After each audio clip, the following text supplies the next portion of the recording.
Monday through Wednesday, 9 a.m. Putting the news in context. Leadership, politics, power. Discover what it all means.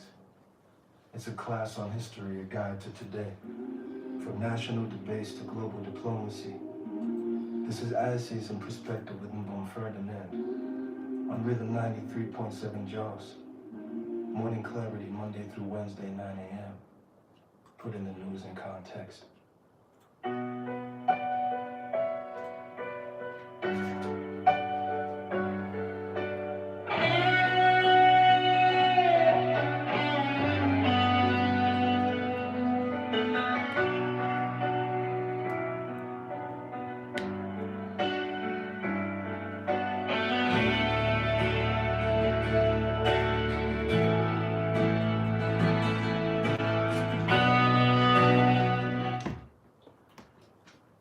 Hello, good morning, and welcome to today's edition of Issues in Perspective. My name is Mbum Ferdinand, and I'm happy to be here, and I'm happy that you and I are alive today to see the very last day of 2025.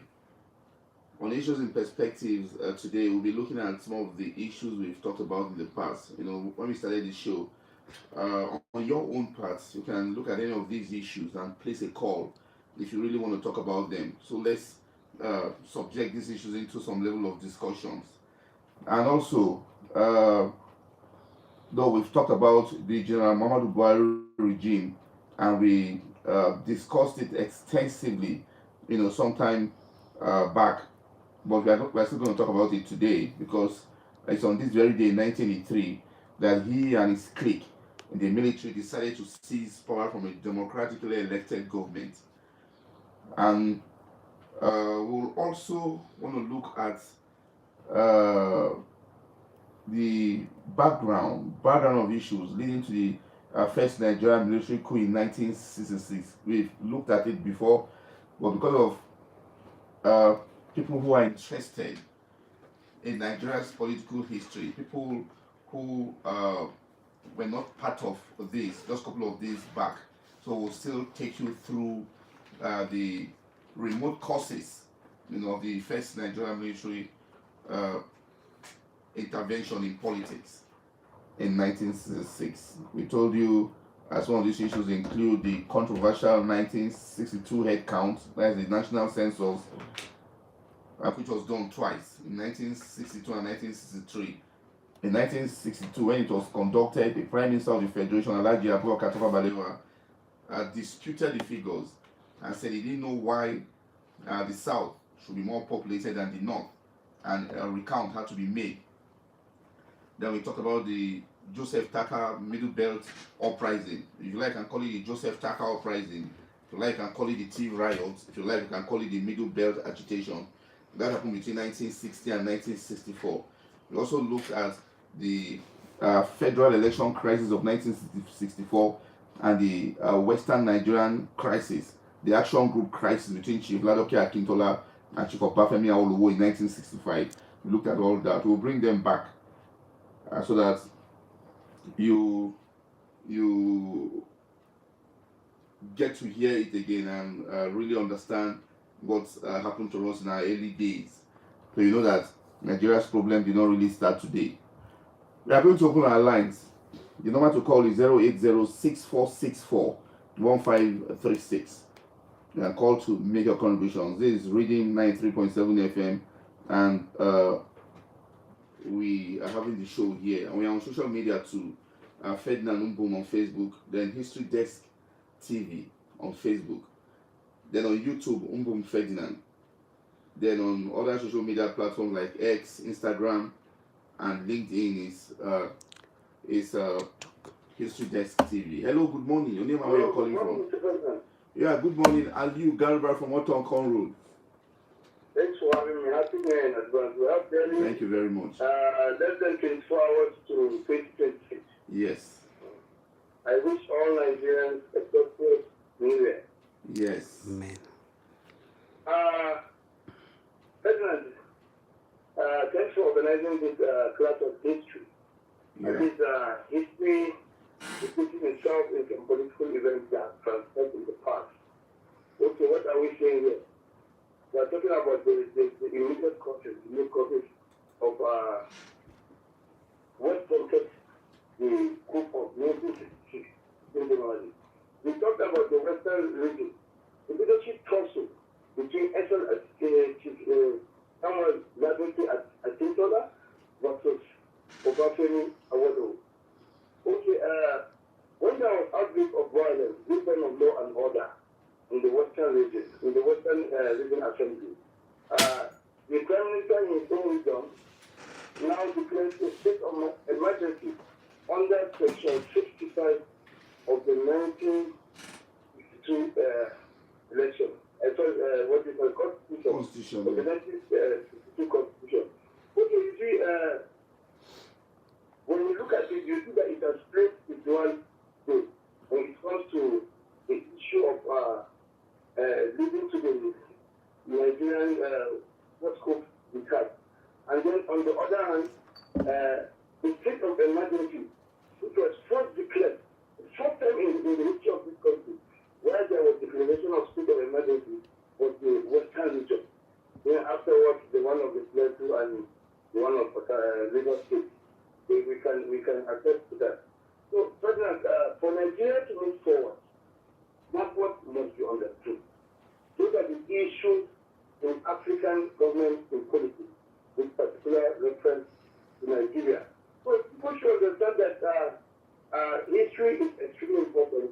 We need to go back and then cultivate the Indian culture which we have. Because as it is now, I'm an opinion holder and I'm a cosmopolitan person. I've been to this is why people no longer read hard copies.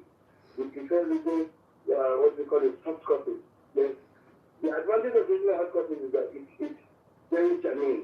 It comes with a lot of vital and enriching information. So I think that's my thoughts this morning and my contributions after I've heard you listening to you without attention. Yeah, thank you very much. Thank you very much. Yeah, thank you very much. And it must be on record that it was the NPC, the Northern People's Congress convention here in Jos in 1961 that it was agreed. It was agreed that a state of emergency should be declared in Western Nigeria. The Northern People's Congress, they had a convention in Jos in late 1961 where it was agreed that a state of emergency should be declared in Western Nigeria following the bickerings between Chief Obafemi Awolowo's faction of the Action Group and Chief Ladoke Akintola's faction.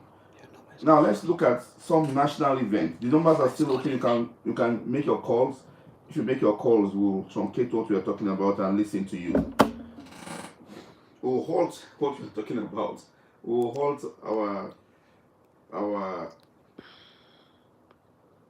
discussion here, our topic here, and listen to you. The number is 0808 6464136. On 31st December 1983, the democratically elected national government of Nigeria of Alhaji Shehu Usman Shagari was overthrown by a clique of the country's senior army officers. The 41-year-old general officer commanding of the 3rd Armored Div of the Nigerian Army here in Jos, Plateau State, Major General Muhammadu Buhari, emerged the head of state and new commander-in-chief of the Nigerian Armed Forces. During the early hours of the morning, the commander of 9th Mechanized Brigade, Brigadier General Sani Abacha, had woken Nigerians up with the early morning announcement ushering in the new regime. Prior to the coup, there was an already existing civil-military tension between the presidency and the 3rd Armored Div in Jos, headed by Major General Buhari, stemming from the Nigeria-Chad border disputes.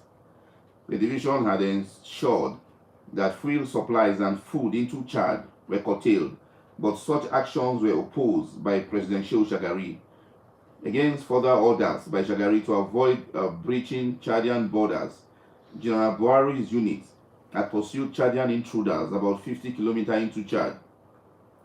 Buhari's troops also quashed the Metasin invaders in the northeastern state of Borno with reckless efficiency.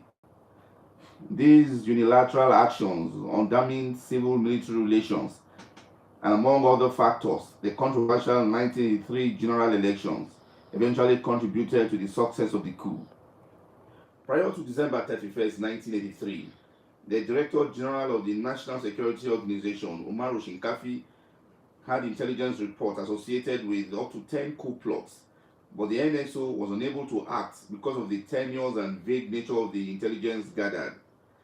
It would have been an entirely bloodless operation, but for the killing of one of the original ringleaders of the coup, Brigadier General Ibrahim Bako, by President Shagaru's guards in Abuja. After the success of the coup, Major General Muhammadu Buhari went on to compose the Supreme Military Council, which was saddled with the responsibility of running the nation with himself as chairman and Brigadier General Babatunde Ejabon as Chief of Staff Supreme Headquarters, which automatically made him the de facto vice president. Now let's look at the composition of the Supreme Military Council as at 1st January 1984. Major General Muhammadu Buhari, Chairman, Head of State. Brigadier General Babatunde Ejabon, Chief of Staff Supreme Headquarters. Brigadier General Donkat Bali, Minister of Defense. Major General Ibrahim Babangida, Chief of Army Staff. Commodore Augustus Ahomu, Chief of Naval Staff. Air Vice Marshal Ibrahim Alpha, Chief of Air Staff. Major General Maman Vatsa, Minister of the Federal Capital Territory in Abuja. Major General Muhammad Magoro, Minister of Internal Affairs. Brigadier General Sani Abacha, General Officer Commanding 2nd Mechanized Division. Brigadier General Joseph Olayemi Oni, General Officer Commanding 1st Mechanized Division. Major General Muhammad Gado Nasco, Commander Nigeria Army Corps of Artillery. Brigadier General Johanna Yerima Kure, General Officer Commanding 82 Div. Colonel Saliu Ibrahim, General Officer Commanding 3rd Armored Div. Oko Ebuti Ukiwe, Flag Officer Commanding Western Naval Command. Air Commodore Larry Konyan, Representative, Nigeria Air Force. Gray Eromose Longe, Secretary of Federal Military Government and Head of the Civil Service. Chike Ofodile, Attorney General and Minister of Justice. Alhaji Muhammad Lawal Rafindadi, Director General of the National Security Organization. James Etimoko Niyan, the Inspector General of Police. The Major General Buhari regime lasted for 1 year and 8 months and came to a halt on the 27th of August 1985 following an internal uprising orchestrated by his Chief of Army Staff, Major General Ibrahim Babangida, who later himself became head of state. So these are some of the national events for 31st of December. And this happened on the last day, today, exactly today in 1983. That's about 42 years ago. You can't beat that. It was about 42 years ago, exactly today. General Muhammadu Buhari is no longer alive today. May his soul rest in peace. Later on, became the second man in the history of Nigeria to become head of state twice. He was head of state in 1983 and he was president in 2015 when he was elected democratically by Nigerians. Now let's look at other national issues. This is for January. On the 3rd of January 2015, Boko Haram militants razed the entire town of Baga in northeast Nigeria, starting the Baga massacre, which resulted in the death of over 2,000 people. The 2015 Baga massacre was a series of mass killings carried out by the Boko Haram terrorist group in the northeastern Nigerian town of Baga and its environs in the state of Borno between 3rd January and 7th January 2015. The attack began on 3rd January when Boko Haram overran a military base that was the headquarters of the Multinational Joint Task Force, containing troops from Chad, Niger, and Nigeria. The militants then forced thousands of locals from the region and committed mass killings that culminated on the 7th. Fatalities have been reported to be heavy, but their extent is unclear. Western media outlets reported that over 2,000 people are thought to have been killed or unaccounted for, but local media reported at least 100 fatalities, while the Nigerian Ministry of Defense said that no more than 150 people in total had been killed, including militants. Several government officials denied that the fatalities were as extensive as reported, with some even claiming that the massacre had never taken place, or that the Nigerian military had repelled the militants from the region.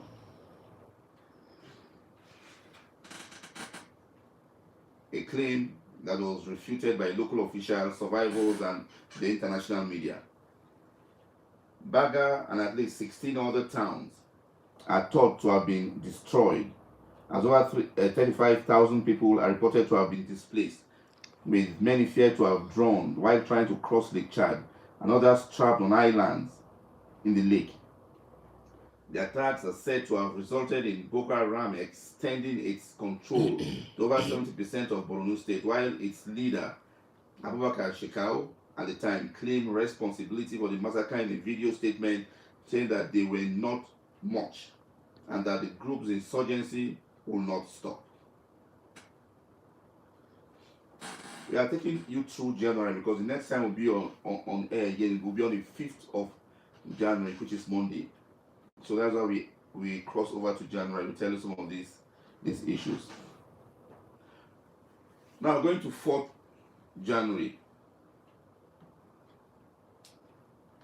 On 4th January 1967, Lieutenant Colonels Yakubu Gowon and Odumegwu Ojukwu met in Ghana in a bid to solve Nigeria's explosive ethnic and political tensions in what is today known as the Abure Accord.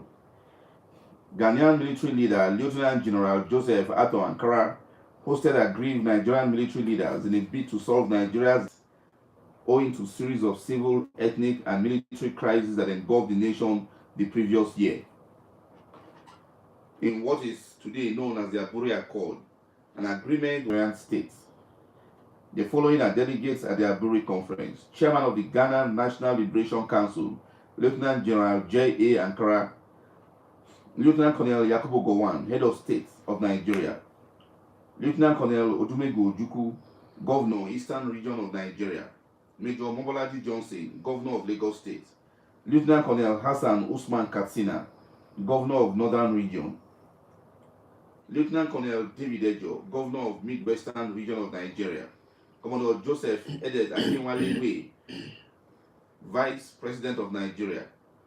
He was a de facto Vice President because at that time he was Chairman, he was a Chief of Staff, Supreme Headquarters. Colonel Robert Adebayo, Governor of Western Region; Alhaji Kamsalem, the Inspector General of Police; Mr. T. Omobare. Others are as follows: N. Akpan, Secretary to the Military Governor of Eastern Nigeria; Alhaji Ali Akilu, Secretary to the Military Governor of Northern Nigeria; Dr. Lawani, Under Secretary, Military Governor's Office, Midwest; P. Odumosu, Secretary to the Military Governor, West; S. Okenzwa, who later became the Oba of Benin, Ere Diawa I. Then he was the permanent Under Secretary, Federal Cabinet Office. The Abure Accord is as follows. Members agree that the legislative and executive of the federal military government should remain in the Supreme Military Council, to which any decision affecting the whole country shall be referred for determination, provided that where it is possible for a meeting to be held, the matter requiring determination must be referred to military governors for their comment and concurrence. 2. Specifically, the Council agrees that appointments to senior ranks in the police, diplomatic, and consular services, as well as appointment to super-scale posts in the federal civil service and the equivalent posts in the statutory corporation, must be approved by the Supreme Military Council. 3. That regional members felt that all the decrees passed since January 15, 1966, and which detracted from previous powers and positions of regional government should be repealed if mutual confidence is to be restored. In response to their call, the federal government promulgated Decree Number 8, which was mainly an embodiment of the accord. The accord finally broke down because of differences of interpretation on both sides. The breakdown ultimately led to the outbreak of the Nigeria Civil War, which lasted for 30 months and resulted in more than 1.5 million deaths, with property and infrastructural damage of over 15 billion pounds. Hello, good morning. Your name and where you're calling from? My name is Ogam. I'm calling from Canada. Okay. Oga Monday, you're welcome to the show.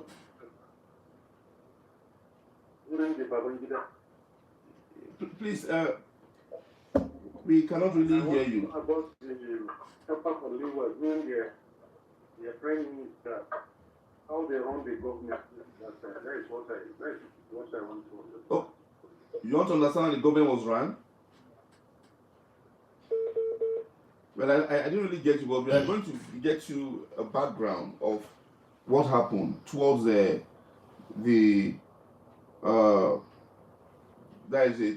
issues leading to the first Nigerian military coup, the remote causes. We reeled them out a couple of days ago, but we are going to say them again today. Hello, good morning. Your name and where you're calling from?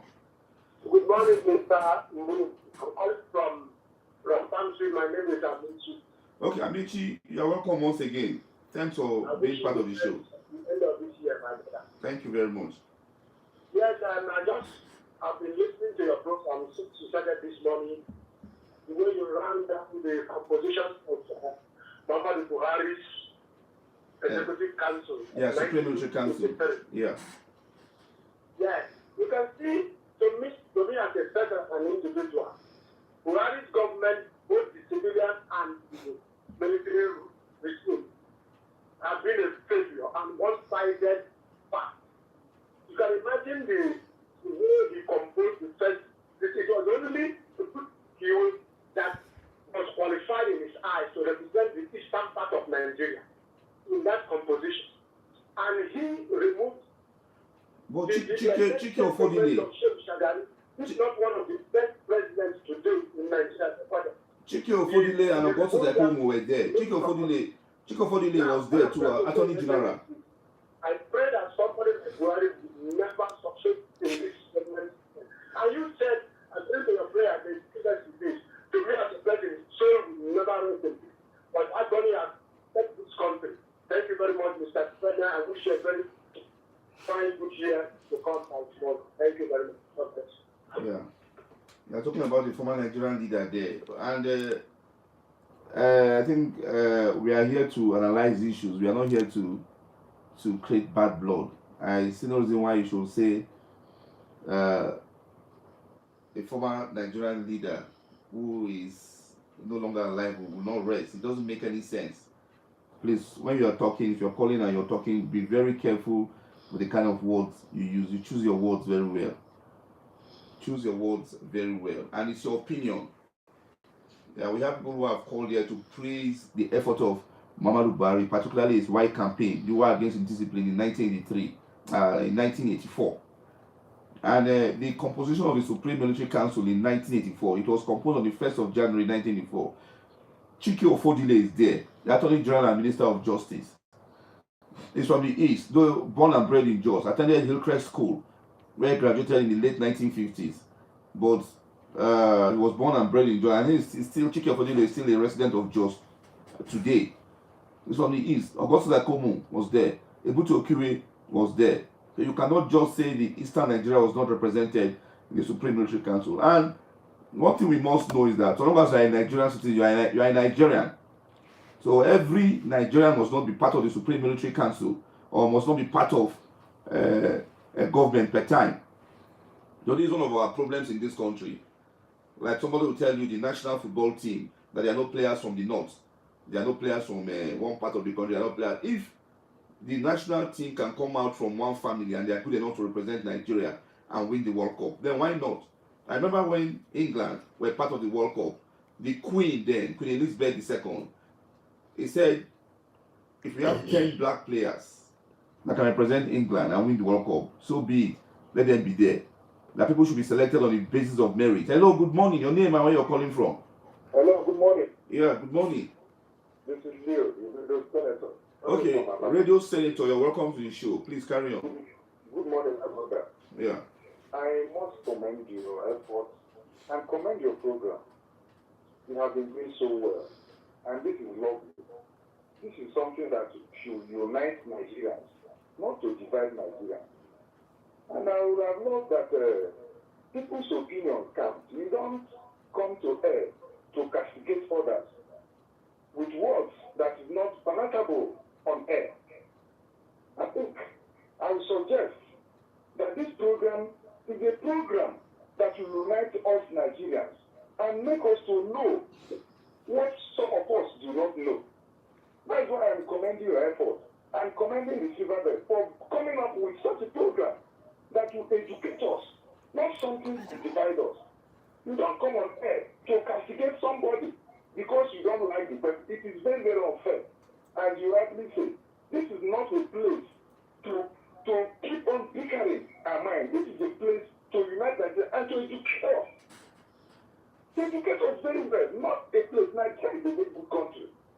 Nigeria is a very great country, which the individuals of every Nigeria need to know about Nigeria. How good Nigeria is. Forget about whatever that is happening. I don't know why we should always be carrying black blood inside our heart to come and air it. That people should be listening to you because you have hatred for somebody. I think it's uncalled for. It's uncalled for. I must commend you, my brother, by cautioning those who don't have good guidance about Nigeria. I think it's not good at all. Nigeria is a very good country, and the citizens of Nigeria are very good people. We love ourselves. We don't have black blood against ourselves. It is very, very uncommon for Nigerians to come and be talking about bad ills about another person. It is uncalled for. My brother, I must commend you. You have been doing a lot of good things in this country, especially on the Silver Belt. And I wish that this program will continue for us to be educated. My contribution is that the program, the citizens, and also those who have been ruling us, some of them have been trying their best. Even though we have so many expectations, they have been trying their best, and we commend them, and also provide some solutions. If things are not going, we can provide solutions so that they can listen to us and take advice from us. Once more, my brother, I thank you very much, and I wish you happy New Year in coming 2026. Thank you very much. Yeah, thank you very much, the Radio Senator, for your contribution. Thank you very much. Now we'll just go straight to some of the happenings, the causes, the remote causes of the first Nigerian military coup of 15 January 1966. We'll start with the census figure, the census crisis. We have reeled this out before, but we are doing it again for the benefit of those who are not part of us a couple of days ago. Hello, good morning. Your name and where you're calling from? Are you hearing me now? Yes, I can hear you now. I say they want to know the between the tax of Mbum during the original time. Okay. Because of his death. Mama Vatsa. Because of his death. So I want to understand what Okay. you can. Okay, yes, quickly, let's just go there. Mama Vatsa was arrested in December of 1985 alongside several other officers. I think about 93 or 94 people were arrested towards that period, in a period of 2 weeks. And a special military tribunal was constituted to try those who were plotting to remove the Babangida regime. A coup was not carried out, so it was not that there was an attempt, it was an intention. So it has never happened before that officers were arrested because they intended planning a coup. And at the end of the whole tribunal sittings, 10 officers were sentenced to death by firing squad, while others, as a matter of fact, it was more than 10 officers. The number was more than that. But another tribunal had to be reconstituted to look into what happened. Some of them appealed their cases, and some death sentences were commuted to years of imprisonment, and some even life. So 10 officers were now sentenced to death by firing squad. Mama Vatsa was among them. So that is how he died. He was shot and killed by firing squad on the 5th of March 1986 in Lagos. Other officers who were also killed by firing squad that period were Lieutenant Colonel Musa Bitiyon. Hello, good morning. Your name and where you're calling from? Okay. I want to thank God and commend your patience for the unification of this country, uniting us. See, the problem, history, is that the Nigerian military itself has destroyed itself. There are a lot of fake groups, many manipulations, and just making most of themselves down. And you see, training these soldiers has been so enormous on the economy. Now, most of them, from one group to the other, then the issue of tribalism and religiosity on the nation has been a bane on our progress. We are not truly united. And that's why some of us think this country was just amalgamated wrongly or mistakenly. But Nigeria is a country that was made to be great. But leadership, and even for a little effort, the leadership is also a problem. Look at what is happening now under this political democracy. What are the people gained in this democracy? Let us be clear to ourselves. Most of the things now in this next few hours, people will be back in vote on Nigeria. These are the positions. Because the people have resisted, and it's unfortunate. Those represent are not fully representing the people of this country. The members of the Senate are telling me, they are just there for themselves. You know, independence affects all Nigerians, all millions of Nigerians. So whether we like it or not, there is no going back. This thing must go ahead. It is not for the interest of Nigerians, but it don't get interest. And those people in Ferdinand, because we find that they are going to be live with you. So, it is part of leadership when people are groaning. The Quran, what scripture says, you see, when the righteous are on the throne, the people rejoice, and Nigeria is rejoicing. They have to respect themselves. Nigerians are groaning because of very bad leadership. Don't tell me no thing is working. No job for our youth. The security cannot be guaranteed. No answer in what to. Even when the times of September and October, they are so sensitive. When we start of democracy we are practicing, they never provided water down. Not there in railway now. Down in Senta, Lantan, Latvia, Netherlands, and we know everything. A lot of us who are there in Plateau and who are students to Platonia. Let us put on in power now. Just they are fighting well for themselves and living in Yeah, thank you very much. Nigeria should learn. Yeah, thank you very much for your contribution.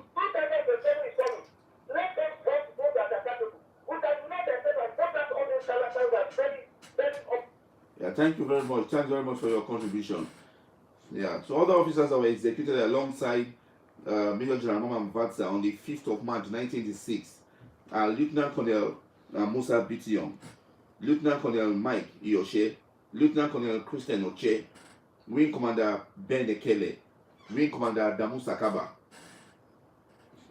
Naval Commander Achuku Oguchi, Squadron Leader Martin Luda Olufoloronsho, Major Daniel Idowu Bamidele, Squadron Leader A. Ahura.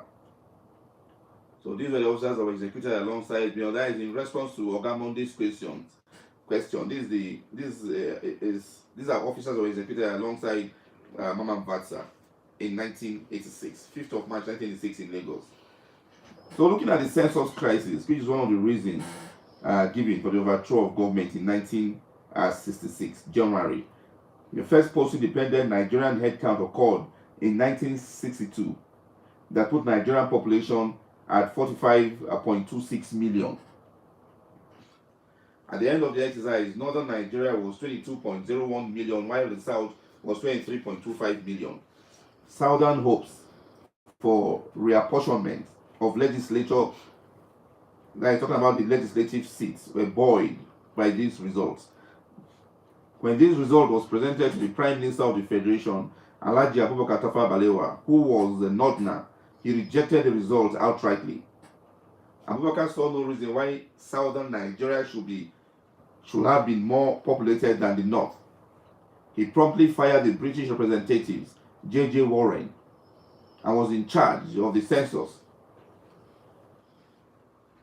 That is J.J. Warren, who was in charge of the census and usurped the position. He then called for 1963 recount. Following the recount, he announced that Northerners were undercounted by a whopping 8.5 million. The nation's population was reported to be 60.5 million, a figure which the census officials believed to be impossibly high. The figure was scaled down to 55.66 million. With this new addition, the northern figure ballooned to 31 million, and this result was deemed acceptable by the Prime Minister. The South did not waste time disputing the new figures. Following a little doctoring, the North was finally put at 29.8 million, a little less than the 31 million attained previously in the recount, while the South was reduced to 25.9 million. In the recount, the East, Midwest, and Lagos remained virtually where they were in the 1962 census at 12.4 million, 2.5 million, and 0.7 million respectively. The West increased from 7.8 million in 1962 to 10.3 million in 1963. The figures were rejected by both premiers of the East and Midwest, Michael Okpara and Dennis Osadebe respectively. Okpara sued for the nullification of the census figure, but his suit was dismissed. Chief Ladoke Akintola, whose party was in alliance with Abubakar's party, accepted the figures. Not surprisingly, therefore, the West, like its political partner, the North, had a sizable increase. This same 1963 census figure is one of the retinue of reasons that led to the election controversy in the West in 1965. The aftermath of those doctored figures is also one of the reasons that led to the crisis in the West and eventually the first military rebellion. Because of this selfish and win at all costs attitude, figures that can never be replicated by any two persons are being thrown about everywhere. Now, leaving there, let's look at corruption. Some of the reasons given by the army for taking over government of the First Republic include brazen corruption by government officials. Indeed, there were several cases of financial misappropriations in the First Republic.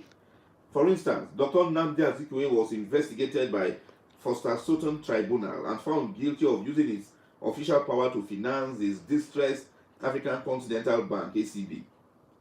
In Western Region, the Coker Commission of 1962 found Chief Obafemi Awolowo, the first premier of the West, guilty of financial mismanagement within the board of the Western Regional Marketing Agency. There are cases of other First Republic government officials who looted public funds with reckless impunity. K.O. Mbadiwe, the Minister of Aviation, flaunted his wealth by building a palace in his hometown. When asked where he had gotten the money to build such a mansion, Mbadiwe replied, "From sources known and unknown." Chief Festus Okotiebo, the First Republic Federal Minister of Finance, in a reply to charges of corruption, went biblical, saying that to those that have, more shall be given. From those that do not have, shall be taken even the little they have. He was notorious for flamboyant and weird wardrobes, as virtually all his clothes trailed several yards behind him wherever he moved. Of a similar wardrobe was the Sardauna of Sokoto and the Premier of the Northern Region, Samadu Bello, whose wardrobe was one of the most elaborate in the world at the time. Furthermore, a report from the inquiry into the corruption practices at the Nigeria Port Authority and other corporations of the First Republic by the succeeding Major General Aguiyi-Ironsi military government revealed that a number of ministers, including Okotiebo, Ribadu, and Njoku, had formed companies and used their influence to secure contracts. K.O. Mbadiwe was reported to have gone to the extent of securing a contract for a non-registered company. So these are some of the weird and terrible reasons that were on display at the time. And they were not even hiding their atrocities. So Nigerians were watching. Now let's... Yeah. You see, it comprises of high-ranking military officers who sit down and then promote and not the truth and ethics. That is for the military, under the military. And going further, it is very sad that 2015, Nigeria was Nigeria to fully. We have experienced a full-blown terrorist operations in the northeastern part of the country. Okay, what could have led to that? you see, you agree with me that there is a symbiotic relationship between poverty and crime. Poverty sits on crime and crime sits on poverty. Okay, when you look at the northern part of this country, which I see in my own opinion as the epicenter of poverty, there is what we call resident poverty in the north. And that's why the recruitment process into this organization is very easy. So you just imagine somebody at the age of 45 and he has never had 10,000 naira of his own. And you think dollars, which sums of money, with hard currency, dollars, give it to that person with weapons. What makes you say he's not collecting? He is definitely collecting. So these are a group of what we call analysts. We call them analysts. Because I can tell you from previously, I was listening to podcast and Gilbert. When we were talking about the current topic that has nothing to do with Islam. You get my point. So then, another thing is that these guys are religious fanatics. They have no connection with human beings. They are this in human form because what they actually elicit is become killings of innocent people in their cold blood. So, and it has become a multi-billion dollar industry in the north. Insecurity today is a multi-billion dollar industry. That's why we have the commercial criminals, according to the society. The commercial criminals, also known as crisis entrepreneurs. So the only way we can cope and curtail, or let me say, avoid these things, is to checkmate this criminal syndicate and then try to bring a certain solution to it. Thank you very much. Yeah, thank you very much, Aliu Darba, for your contribution once again. Another reason that led to the army takeover of government on 15 January 1966 was the outbreak of the Joseph Taka uprising, otherwise known as the Thief disturbances of 1960 to 1964, or the Middle Belt agitations. These retinue of crises were among the most serious internal conflicts of Nigeria's First Republic. Concentrated in the Benue Valley, these uprisings represented a powerful expression of minority frustration within the northern region of Nigeria. Rooted in grievances over the land use, taxation, and the imposition of unpopular administrative systems, the Thief revolts revealed the deeper contradictions of colonial legacies and regional politics. Although government security measures eventually restored order, they did so through coercion rather than reforms. The result was a lasting sense of alienation that shaped political consciousness across the Middle Belt region and influenced Nigeria's later federal restructuring. The Thief are an agrarian people of the Benue Valley, historically organized through kingship-based decentralized social structures rather than hereditary chieftaincies. Under British indirect rule, colonial officers sought to fit the Thief into the standard model of native authority governance by appointing warrant chiefs. These appointments disrupted Thief traditions and provoked deep resentment as they introduced new taxes, forced labor, and judicial powers seen as alien to local customs. By independence in 1960, the Northern People's Congress dominated regional politics. Thief communities, though numerous, were classified as a minority within the northern region and found themselves largely excluded from access to power and resources. The United Middle Belt Congress, the UNBC, founded by Joseph Taka, emerged as a political platform for Middle Belt minorities seeking greater autonomy and recognition. The UNBC's alliance with the southern opposition parties, especially the Action Group, gave the Middle Belt movement national visibility. Yet, this cooperation also heightened tension with the Northern People's Congress, which viewed UNBC activism as subversive and divisive. Within the land of Thief, this political rivalry merged with long-standing social and economic grievances, creating the conditions for unrest. The underlying causes of Thief resistance lay in the intersection of economic hardship and administrative injustices. Population growth had intensified. Land disputes, while taxation and levies enforced by the native authorities were perceived as excessive and corruptly administered. Chiefs and tax collectors, often associated with the Northern People's Congress, were accused of favoritism, embezzlement, and harassment. Early protests took the form of petitions and organized boycotts, but tensions escalated when peaceful grievances were met with arrest and police force. Thief youth, sometimes operating through informal networks, began targeting the local symbols of authority, that is, the native authority offices, courts, and the compounds of unpopular chiefs. The first major thief uprising erupted in late 1960, only months after Nigeria's independence. Demonstrations against tax collection and perceived administrative injustice quickly spread across several thief divisions. Protesters attacked government buildings and resisted police intervention. The Northern Regional Government responded with a police crackdown supported by local constabulary units. Contemporary records, such as the Wheeling Commission, reports, and regional archives, indicate extensive arrests and property destruction. Casualty figures remain uncertain, while official reports suggested limited fatalities. Later studies, including those by Bemaudu and Toyin Falola, implied that the death toll was significantly higher. The crisis revealed that independence had not fundamentally altered the structures of power in the region. The same administrative apparatus that enforced colonial control was now used to silence internal dissent. Between 1961 and 1963, there were very violent rebellion by the Middle Belt people and equally massive repression by the Northern People's Congress government from Kaduna.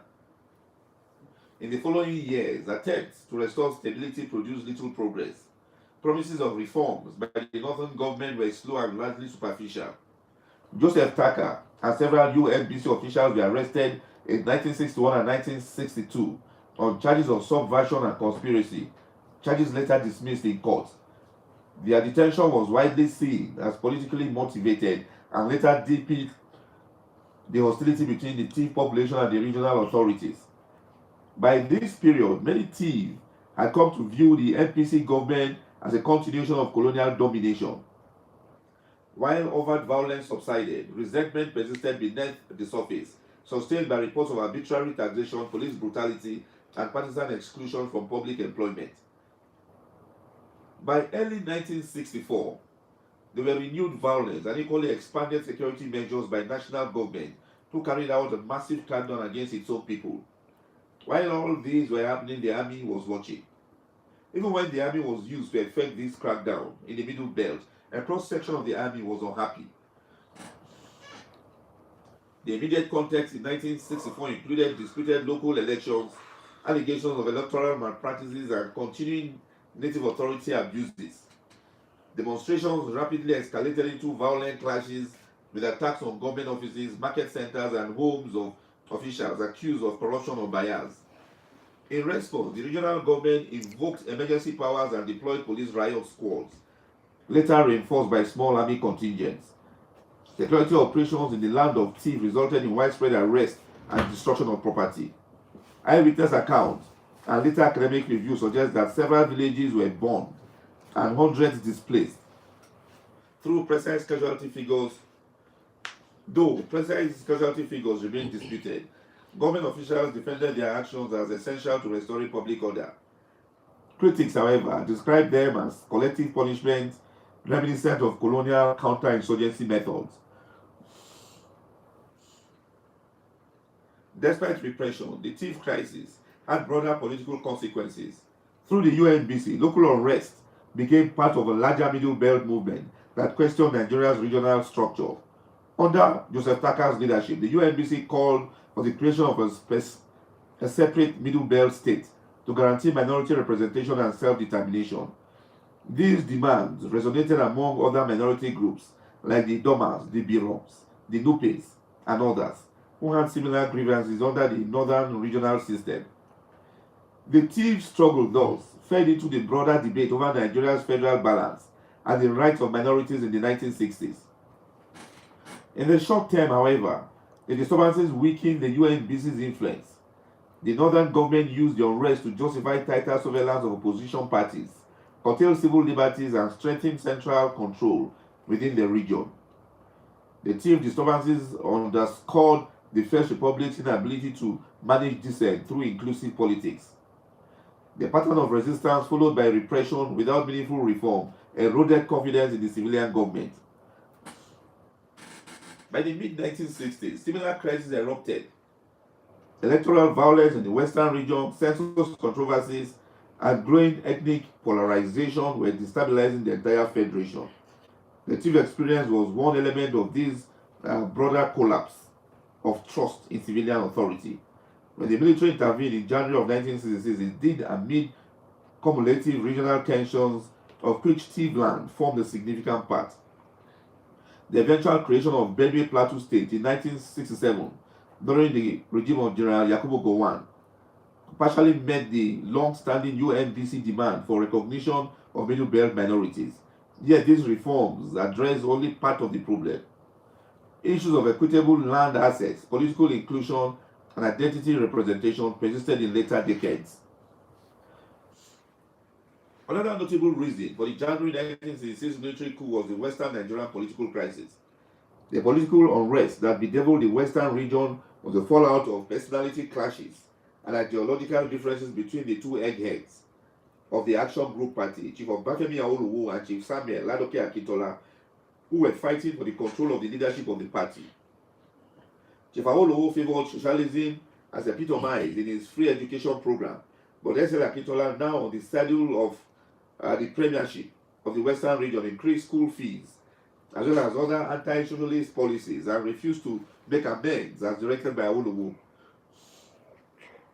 Possibly due to the influence by Chief Awolowo, the Western Regional House of Assembly passed a vote of no confidence on Chief Akintola, and the governor of the region, Sir Adesoji Aderede, removed him as the premier and appointed Alhaji Dauda Adegbenro as a replacement. Crisis erupted in the region to the extent that the region became known before the rest of the watching world as the Wild Wild West. The federal government decided in its wisdom to declare a state of emergency, which was the first ever in Nigeria in the region, and appointed Moses Majokodomi as the sole administrator. Chief Awolowo, who was then a national lawmaker at the House of Representatives, protested the action of the central government, citing crises such as the Okrika Eastern region, in which the central government did not make such intervention. He accused the central government, particularly Prime Minister Tafawa Balewa, of having vested interest and foul play in support of Ladoke Akintola's faction of the party. Instead of a fresh election for the region, as advised by Dr. Nnamdi Azikiwe, who was then the ceremonial president, the Prime Minister rather reinstated Akintola in December of 1962 and capped his political stroke with the arrest and detention of Chief Obafemi Awolowo for treason and coup plotting. By the 1964 federal elections, the Nigerian National Democratic Party, the NNDP, which was a breakaway party from the Action Group led by Chief Ladoke Akintola, had entered an alliance with the Northern People's Congress, and they formed the Nigeria National Alliance, the NNA. The splinter party won the Western Regional election through massive irregularities and wanton rigging. The announcement of the result was greeted with widespread destruction of properties and arson, as well as mass killings. But perhaps because the federal government's favored candidate won the election, there was no state of emergency declared on this second wave of the Western region's crisis. Instead, the federal government sent security forces to support the victory of Chief Samuel Ladoke Akintola and Chief Remi Fani Kayode's NNDP. This state of anarchy persisted in the region until even after the 1965 Western Nigerian regional elections, and the event became known as Operation Weti. So these are the principal reasons. Yes, the principal reasons. Some people might call it remote reasons. They have always called it remote reasons for the first Nigerian military coup. But I think it was, I would call it immediate reasons. The immediate reasons for the Nigeria's intervention in the military intervention in politics. So you can read these books. You can read these books again. Politics and Administration in Nigeria by Ladipo Adamelo Lekon. Yeah, good morning. Your name and where you're calling from. This is going to be our last call. Definitely. Okay, Mr. Okafo, Professor of Mine, you're welcome to the show. Your contribution, please, you have 1 minute. I'm trying to find out all these things. This year we'll be talking about all these things that is happening in the military. So I want to find out where the Eastern Zone was involved in this 1962 and massacre of Syria. Yeah, what actually caused? Because all we are talking now, we find out that this census have become a very big problem for the North and South people, unless there must be on the earth.